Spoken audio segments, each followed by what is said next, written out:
Welcome back, everyone. This video mostly is going to be about, as you know, Wendy and I went away to Siesta Key, Florida for our 10th wedding anniversary, and wanted to bring a motorcycle with us. And we actually towed my cousin's boat from his house in Tampa an hour south to where we were. So I needed to bring a truck and not ride a motorcycle, plus Wendy would have no desire to ride from here to that part of Florida when there's nothing but cars and nothing to see. So as you can tell, I've got lots of motorcycles, had them. So I perfected, well, I don't want to say I perfected, it's the way I load a motorcycle. If somebody does it different, that's fine, but this might help some people out. So I wanted to show how I did it, and of course my loading of it, actually loading it up the ramp. So I had to take the fuel tank out, obviously, which you'll see me putting it back in the video. But so basically loading it into the back of this truck and how I secure it. I see a lot of people that don't secure them properly and either do damage or they come loose and that kind of thing. So this video is mainly showing how I load this bike onto that truck, but you can adapt it for anything. So, and then I've got a few other things just of what I've done. Before the main thing I will be getting to is removing Goose Mountain with this fuel shortage that we had going on, which I'll put a little clip in the video of that as well, of me getting it. I'll talk about it, but I have enough fuel. I bought enough before it was over, so I should be good. So I am going to go and get this video edited up, and you should be seeing this soon. This might look scary, but it's really not. This is a wide ramp. It's a three-piece ramp, so you can put your feet down. It doesn't matter so much going up, but coming down, it's nice to be able to put your feet down. So this isn't as scary as it looks. So here it is, truck's back inside. We're not leaving till the morning, but there it is. I've got my tie downs zip tied up. These are not tight. You don't ever, like as I said before, you don't want to compress the shocks. You don't want to compress the forks. So you want to pull sideways more than you wouldn't want to have them coming this way. You know, there's tie downs in the front. I've added one here, so I'm pulling sideways. But if you pull forward, you're going to compress the shocks, and as the bouncing, and as you go, you're going 800 miles, they're going to bounce, and it's not good for the forks. It loosens up everything. As you may know, I've got a not just a fifth wheel, but I've got a gooseneck trailer set up and a fifth wheel set up. So I've got the bars under there. So I put in this 3/4 inch plywood with 2x underneath it, so it straddles the frame, and this is bolted to the 3/4 inch plywood, this wheel chock, and it's great because it holds the front wheel in place. I put in a bolt. I've drilled it out and put in a bolt right there. Don't know if you could see it. There you go. There's the bolt, 17 millimeter bolt, and I've got a it ratcheted in so it can't move. So the only thing it could do, the bike could fall over if it wasn't for those other straps, but the front wheel would still be where it is. It's not going anywhere. I've got the spacers here because this is a 100-gallon extra fuel tank. I don't have to stop. I can go, well, however many miles I get. If I'm towing, I get about probably 9 miles per gallon, but not towing, I'll probably get 13 or 14 with this truck. This is a 450. So I got 38 gallons in the truck, 100 gallons in here, 138 gallons. I can go at least 1,300 miles at 10 miles per gallon, so do the math. But I put those there so that this does not rub into the aluminum and wreck it. So I pull sideways here just to hold a little, and you can see they're not tight. See, they're not tight. They're snug. They're not tight. And back here, same thing, you know.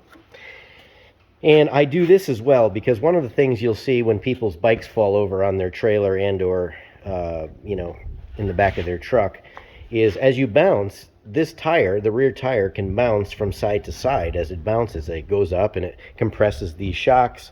No matter what, they'll still compress a little bit. You don't want to pull backwards like this because then they'll be compressed, but pulling sideways. But still, so what I did is I made up this contraption, and this holds that big fat tire in place. It can't go side to side. You know, it's fastened in multiple places into the 3/4 plywood. I still leave the kickstand down. I just always do that. If for the worst ever happened, at least the kickstand is there. It would, if it fell this way or leaned this way, at least it would stop it. I've never had that happen. But same thing, not super tight. And my ramps, I've got a 3-piece ramp system for, this is a very high truck because it's a 450, so it's a 10'6" ramp, 3-piece, so you can actually put your feet down on the ramp when you back it down. Going up is not, you know, as you saw, is not really the problem. And you can actually go down the ramp backwards and ride it down, but it only takes the one time when something happens, so it's better to have a 3-piece ramp, and those are up there. So tomorrow morning we will be heading out, but I just wanted to show you how I do it, and if anybody wants to know, this is a 2014 V-Rod Muscle. So again, you can enjoy the rest of the video. Well, we spent 8 days in Siesta Key, Florida.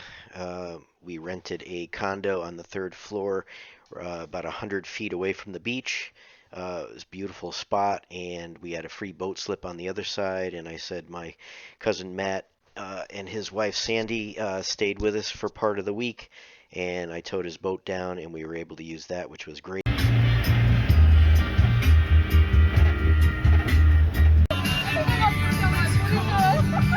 Come on, I'm videotaping. Get in there.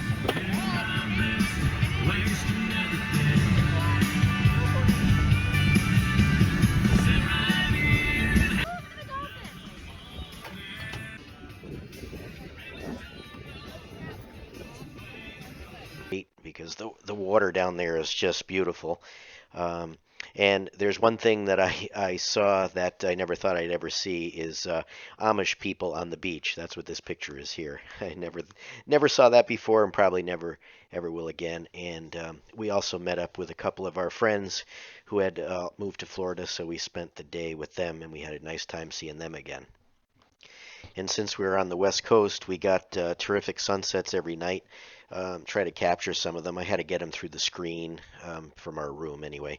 But just like that, the week was over, and it was time to make our long journey home. We made it all in one day just to get back because there was so much to do, and Brittany had to get back home. And I thank her for all she did, taking care of the place, as you saw in the previous video. But very nice of her to do that. And there it goes. Just like that. I mean, it's so quick once it gets down there. Boink. And with movie magic, here we are. We arrived home at the gate and to another beautiful sunset. So we made it just home right before the sun was setting, and it was perfect timing. So removal is just the opposite. Just cut all the zip ties.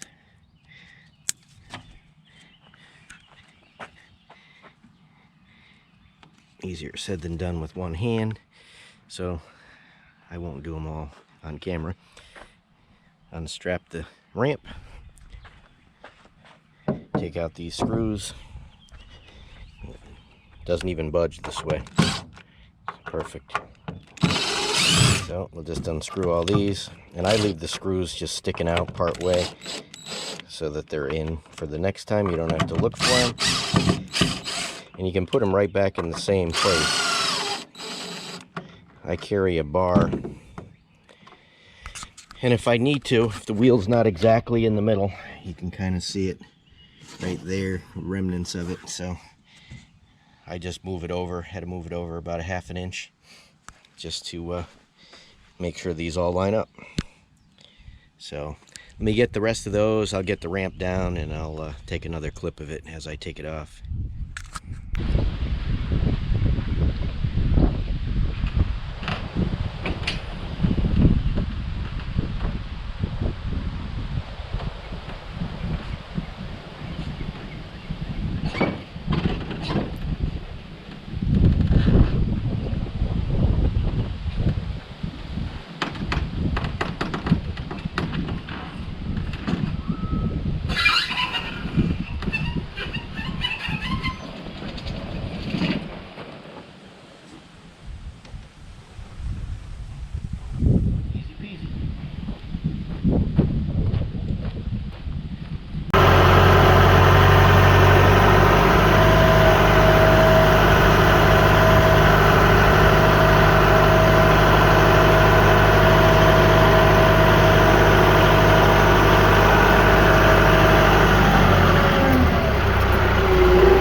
Very easy with one hand.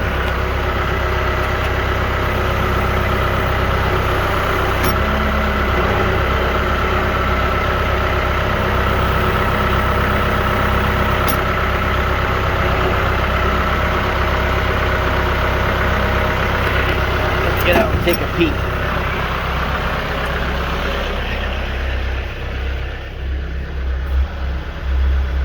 Just a hair more.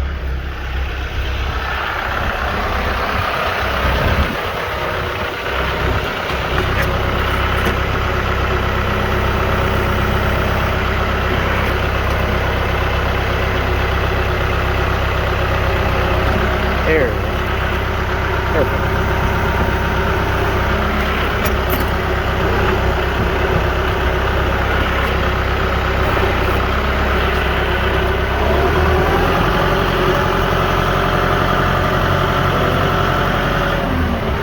Here we go. Just got to strap it in. Got to go fill it up before the prices go up again. Well, when I made that clip, I did not have any idea how accurate that was going to be, except the fact that we can't even get the fuel. I think it was 2 days after this, we got an email that said that the supply was going to be cut and the prices were going to rise due to the hacking, which I'm sure everybody by the time this video is up will have seen was true. But at the time, we didn't know 100%, and I wasn't taking any chances. I actually texted Chris from Let's Dig 18 and just gave him the heads up too, in case he didn't see that, to go and get diesel and off-road diesel so he wouldn't get held up. But I went out, I filled the truck, filled the tank, got like 150 gallons of off-road diesel. I got 100 gallons of regular diesel in my tank, filled that back up, and I got 50 gallons of gas after filling all our vehicles up. So I should be good until this is over, but I didn't really know how much I was going to be happy that I did this until the following day, when I drove by every station, and every station in our town said no gas. Thank you, Biden. Oil change on the Kubota. It's just about 100 hours since I did it last, so figured might as well start it off with fresh. So it's got a 19mm plug on this side, dipstick is there, and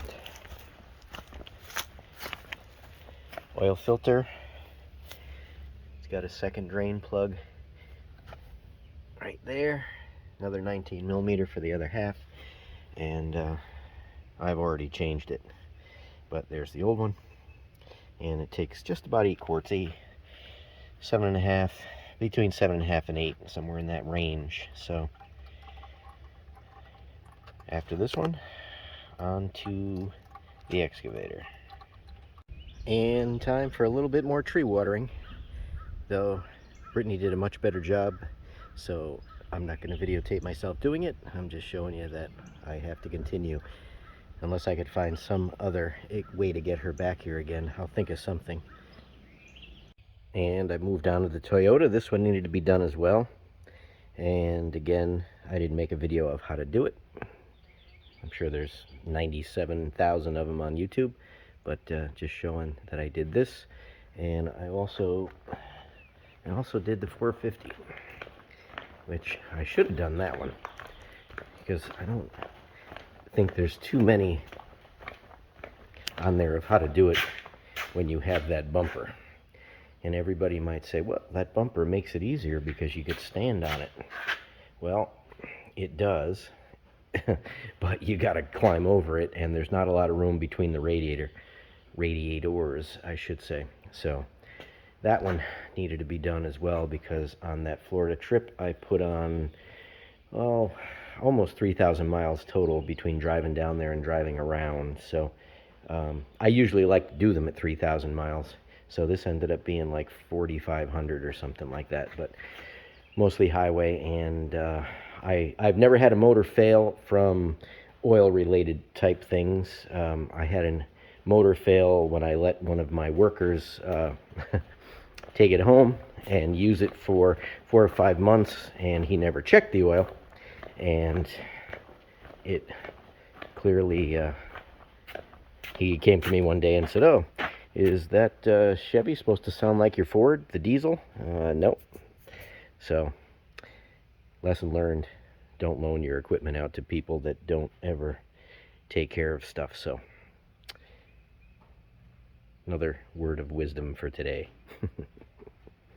All right, finally at the 250, and I've got another video back. I'll try to find it and link to it, but I've already got one on doing it, but just wanted to show you my setup for how I get my stuff out. I got the oil, got my filter, got my blanket so I can get under there, got the impact, dump it in a bucket, and basically got to take the belly pans off underneath and blah blah blah, so it's on there. But so last one of the day, and it's supposed to rain tomorrow, so I want to get this one done, and so I'm going to get to it. And then the next thing that I will be doing, I still have to cut the grass, as you can see over here on our, what will be our house side. I haven't even gotten to it yet, and it's terrible from being away. But Goose Mountain is soon to be no more. So depending on how much rain we get, because it's been so dry, I would have liked to have gotten to it this week, but I don't think we're going to get too much rain. So worst case is I'll start on it next week and get that all moved all the way down over to here. So, but I want to get this oil changed, so I'm going to get to it.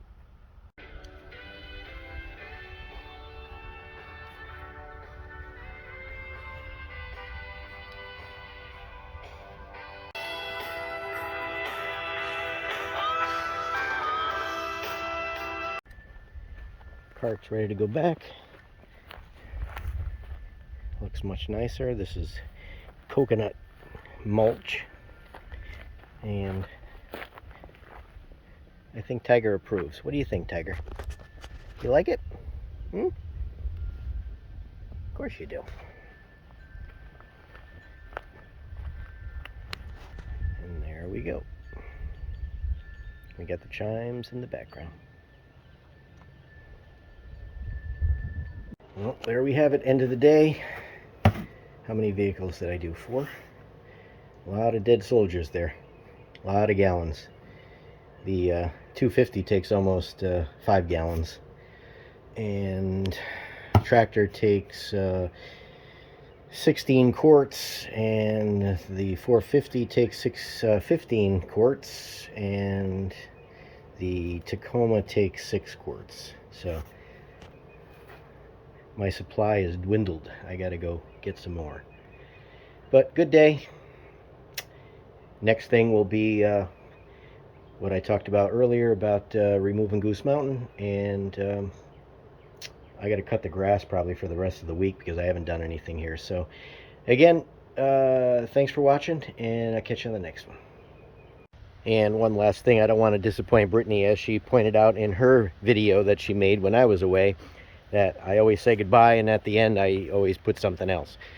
So this was the other thing that my friend James and Brittany helped put up, was the fence. Wendy had been wanting this.